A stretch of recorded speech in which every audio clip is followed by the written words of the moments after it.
Bonjour bien-aimés, soyez bénis au nom de Jésus-Christ. C'est une joie pour moi de vous revoir, de vous retrouver encore aujourd'hui pour parler de la part du Seigneur. J'aimerais qu'on prenne d'abord quelques secondes pour que nous puissions rendre grâce à Dieu et puis nous allons parler de la part du Seigneur. Là où tu es, si tu peux bien incliner ta tête, nous allons prier. Seigneur Dieu, merci pour ta grâce, ton amour, ta bonté, ta fidélité. Merci pour ce moment précieux que tu as bien voulu, Père, par ta grâce, nous accorder, Seigneur. Alors, va toucher le cœur de mon frère, de ma soeur qui sera connecté à cette vidéo. Que sa vie, Seigneur, soit impactée dans le bon au nom de Jésus-Christ. Merci pour ta fidélité, ta grâce. Merci pour ton amour infini. À toi la gloire, Jésus-Christ de Nazareth, maintenant et pour toujours, au nom de Jésus-Christ. Amen. Amen. Alors, Dieu m'a mis à cœur de partager avec vous un texte important dans le livre de 2 Samuel, chapitre 9. 2 Samuel, chapitre 9. Nous allons lire quelques portions des Écritures et puis je vais expliquer par la suite. 2 Samuel, chapitre 9, la Bible dit, David dit, « Reste-t-il encore quelqu'un de la maison de Saoul pour que je lui fasse du bien à cause de Jonathan ?» Il y avait un serviteur de la maison de Saoul nommé Tiba que l'on fit venir auprès de David. Le roi lui dit, « Es-tu Tiba ?» Et il répondit, « Ton serviteur. » Le roi dit, « N'y a-t-il plus personne de la maison de Saoul pour que j'use envers lui de la bonté de Dieu ?» Et Tiba répondit au roi, « Il y a encore un fils de Jonathan, perclus des pieds. » Le roi lui dit, « Où est-il » Et Tiba répondit au roi, « Il est dans la maison de Makir, fils d'Amiel à Lodébar. » Le roi David l'envoya chercher dans la maison de Makir, fils d'Amiel à Lodébar. Et Méphibosheth, fils de Jonathan, fils de Saoul, vint auprès de David, tomba sur sa face et se prosterna. David dit, « Méphibosheth. » Et il répondit, « Voici ton serviteur. » Parole du Seigneur. Amen. Alors, dans ce texte, nous voyons David qui accède au trône après plusieurs péripéties. Il arrive finalement, par la grâce de Dieu, selon la promesse de Dieu, et puis selon l'onction royale qui reposait sur sa tête, il accède au trône. Et quand il accède au trône, David se souvient de la promesse qu'il avait faite à Jonathan. Parce que lorsque Saoul le cherchait à détruire, à tuer sa vie, à détruire sa vie, il y avait son fils Jonathan qui s'était lié d'amitié avec David.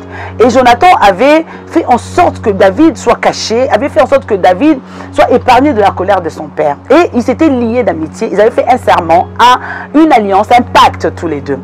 Et David accède au trône, David arrive à la royauté. Et là, maintenant, il se souvient de Jonathan qui était mort.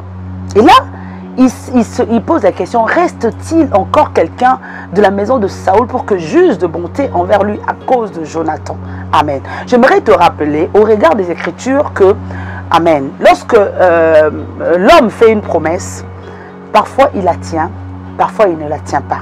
Mais j'aimerais te rappeler qu'il y a un Dieu, amen, qui a créé les cieux, qui a créé la terre. C'est lui-là, ce Dieu-là. Lorsqu'il tient, il dit une chose, bien aimé, il ne fait que l'accomplir. Amen.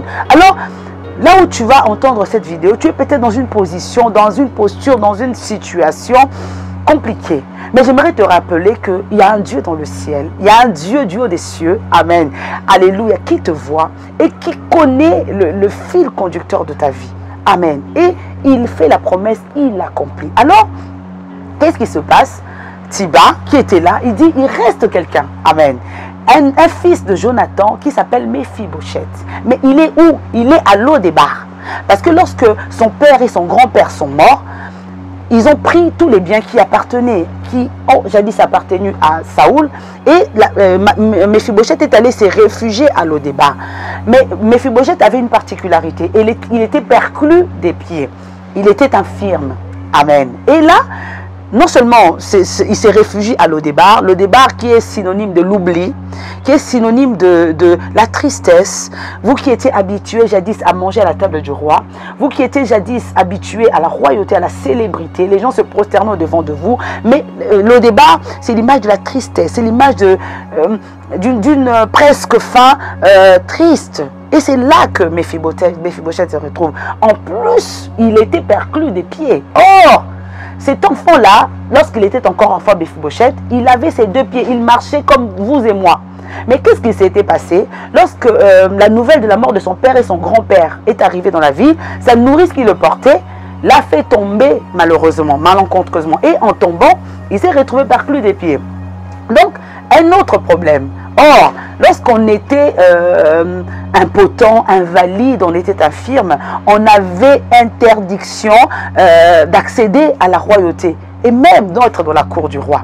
Mais Mandabashi, écoute bien aimé, à cause du serment que David avait fait à Jonathan, et parce qu'il avait la position, j'aimerais te rappeler, le Dieu en qui tu as cru, amen, il n'est pas un homme pour mentir, alléluia, il n'est pas un homme pour que les hommes de ce monde puissent le tenir en laisse, non, non, non, non, non, il tient toute la vie dans sa main, il tient le monde, il tient les empereurs, toutes choses, et quand lui il a décidé, sa parole est irrévocable, amen. Lorsque lui a parlé, personne dans le ciel, sur la terre, sous la terre, n'a la capacité de venir et de dire non, non, non, non, il est Dieu. Et donc, c'est Dieu-là, lorsqu'il a décidé de sa vie, personne d'autre ne peut venir changer cela. Amen. Et là, donc Méphibosheth, dans cette condition-là, Lo-débar, perclus des pieds, donc il voyait déjà sa fin. Alléluia. Comme toi aussi qui m'écoutes en ce moment, Mandabashi, tu vois peut-être ta fin. Parce que la situation dans laquelle tu traverses, les problèmes qui jalonnent ta vie, t'empêchent, amen, de pouvoir voir, même faire des projets demain. J'aimerais te rassurer, il y a un David, alléluia, qui a accédé au trône. Là, en ce moment même, il est en train de penser à toi. Qu'est-ce que la Bible nous dit? Lorsque nous étions errants, chacun de nous suivait sa propre voie. On ne le savait pas. Mais Dieu a fait retomber sur Christ nos péchés, nos transgressions, nos fautes. J'aimerais parler de la grâce. Alléluia. La grâce qui est une faveur imméritée. Oh, bien-aimé, je suis de ceux qui sont convaincus que la grâce a la capacité d'aller nous déterrer. Même de Lo-débar. Oh, Jésus. Je suis convaincu que la grâce a la capacité d'agir comme un marteau-piqueur. Grue, de soulever la terre pour te sortir de l'anonymat. Il est Dieu. Alors, c'est une parole de réconfort. Méphibosheth ne savait pas. Il pensait que sa vie était finie. Il pensait que tout était terminé pour lui. Comme toi, qui m'entends en ce moment, qui m'écoute en ces instants. Il y a la bonne nouvelle. La parole de Dieu est la bonne nouvelle. Et cette bonne nouvelle est pour toi. Pour te dire qu'il y a un Jésus-Christ qui est mort à Golgotha pour toi. Il était, Mandabashi, il était devenu péché pour que toi tu sois saint. Il était devenu parfait. Imparfait, pardon, pour que toi tu puisses revêtir la perfection. Ne crains rien. Alléluia, ne crains rien. Il y a Jésus-Christ qui a pensé à toi. Et en ce moment même, il est en train de plaider ta cause auprès de son Dieu, de son Père. Il est en train de dire, il est assis, la Bible dit, nous avons auprès de lui un avocat. Jésus-Christ, il est en train de plaider ta cause auprès de Dieu. Alléluia. Reste-t-il quelqu'un? Comme aujourd'hui encore, le Seigneur pose la question, reste-t-il quelqu'un pour que je puisse user de bonté envers lui? Tu es là. Ne t'avoue pas vaincu. Ta vie n'est pas encore terminée.